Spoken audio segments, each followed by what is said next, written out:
Magandang araw po mga boss, at welcome back po dito sa ating YouTube channel.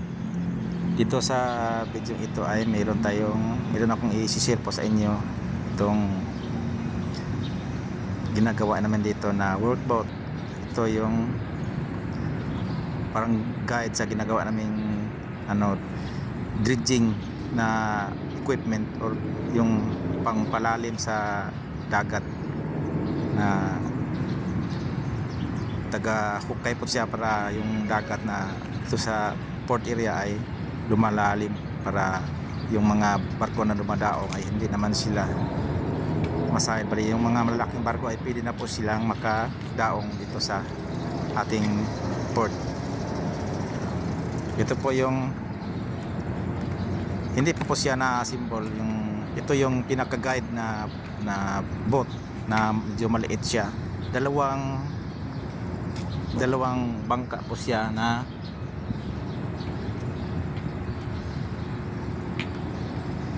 hiwalay, pero pag isahin po siya, pag assemble, kasi isa lang po yung cabin ng operator, at saka yung controls po niya ay isa lang. Ayan po, kita po natin na dalawa po siya magkatabi, kasi hindi pa po siya ginawa. Ito po yung kanyang cabin, yung control po niya. Yan po yung sa loob, yung kanyang manubela. Yan, meron po siya mga control dyan. Hindi pa po siya na isalpak doon sa itaas ng barko. Yan yung barko, ayun, ng pinag-isa na po siya.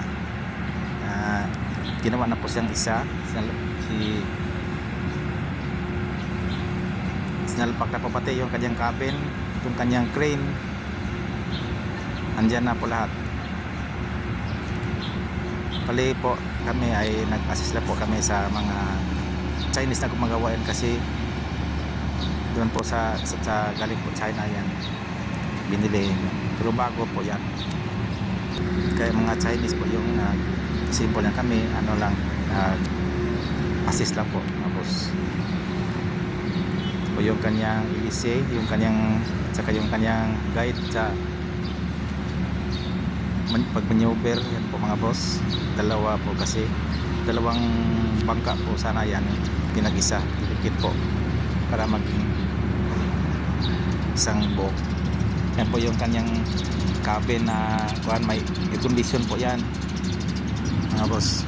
Meron po siyang separate na generator, maliban po sa kanyang pinaka engine ay na nagdadala sa kanyang pag navigate, ay mayroon po siyang separate na generator para mag drive doon sa mga control, at saka doon sa mga dilaw, at saka sa aircon yan, kasi air condition po yung cabin po niyan.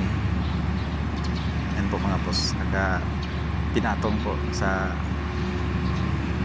gilid ng dagat, pero tapos na po yan na symbol. Kulang po niyan ay lulons na po na ilagay doon sa dagat para testing po, para siya papalitawin po dyan, para titinan kung hindi ba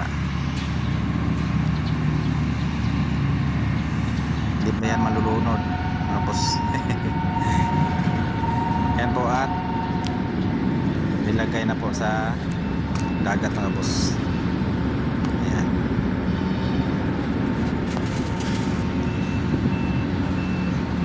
madali lang po yan, kasi magkaan yung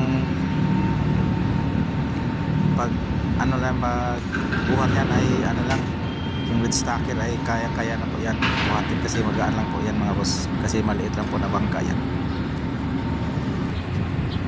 At tinisting na po namin yan, at okay siya, wala problema sa niya, lahat ay okay. Tsaka hindi naman po siya yung kargahan ng dredging equipment, siya lang po yung taga-guide mga boss. Yan po yung kanyang manubela para manubela ng Iba kasi yung nabila ng barko ay ganyan yung forma. Tapos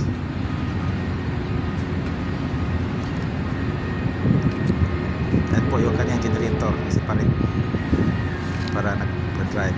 Malaki din po yung kanyang generator mga boss.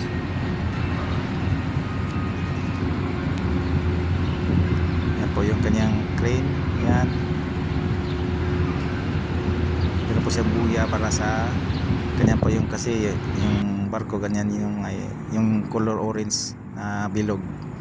Yan po, at saka maraming salamat po mga boss. Thank you very much. God bless po sa ating lahat.